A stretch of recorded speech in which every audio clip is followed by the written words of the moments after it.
Good morning મિત્રો, કેમ છો બધા? મજામાં?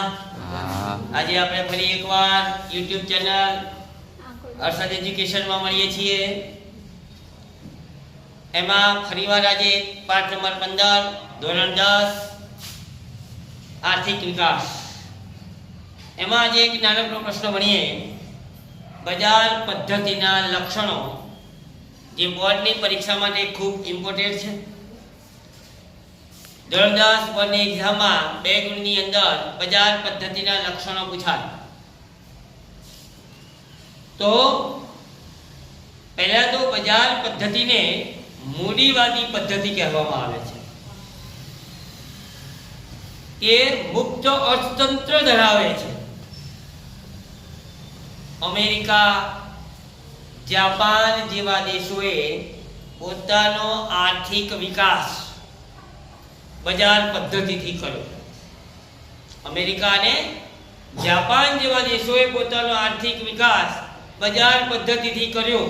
એટલે બજાર પદ્ધતિનો મુખ્ય હેતુ વધુમાં વધુ નફો મેળવવાનો હોય છે. વધુમાં વધુ નફો મેળવવો એ બજાર પદ્ધતિનો મુખ્ય હેતુ છે.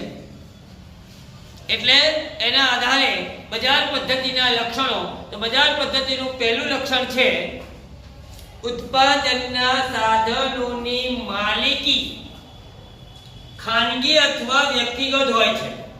ઉત્પાદનના સાધનોની માલિકી ખાનગી અથવા વ્યક્તિગત હોય છે. એટલે કે ઉત્પાદનના સાધનોની માલિકી ખાનગી અથવા વ્યક્તિગત હોય છે. એનું બીજું લક્ષણ છે કે ઉત્પાદનના સાધનોની આર્થિક પ્રવૃત્તિના કેન્દ્રમાં નફો છે. સાધનોની માલિકી ખાનગી અથવા વ્યક્તિગત હોય. બીજું લક્ષણ છે ઉત્પાદનના સાધનોની આર્થિક પ્રવૃત્તિના કેન્દ્રમાં નફો છે. ત્રીજું લક્ષણ ગ્રાહકોને પસંદગીની વિશાળ તક મળે છે. ગ્રાહકોને પસંદગીની વિશાળ તક મળે છે. ચોથું, બજાર પદ્ધતિમાં સરકારનો હસ્તક્ષેપ હોતો નથી. બજાર પદ્ધતિમાં સરકારનો હસ્તક્ષેપ હોતો નથી. અને ચોથું, ફાળવણી નફાના ઉત્પાદનના સાધનોની ફાળવણી નફાના આધારે થાય છે. ઉત્પાદનના સાધનોની ફાળવણી સાથે થાય, નફાના આધારે થાય છે. બજાર પદ્ધતિમાં આર્થિક નિર્ણયો ભાવતંત્રના આધારે લેવામાં આવે છે. બજાર પદ્ધતિમાં આર્થિક નિર્ણયો ભાવતંત્રના આધારે લેવામાં આવે છે. ટૂંકમાં બજાર પદ્ધતિના લક્ષણો ઉત્પાદનના સાધનોની માલિકી ખાનગી અથવા વ્યક્તિગત. એક, એની આર્થિક પ્રવૃત્તિના કેન્દ્રમાં નફો. 2, 3, સરકારનો હસ્તક્ષેપ હોતો નથી. 4, સરકારનો હસ્તક્ષેપ હોતો નથી.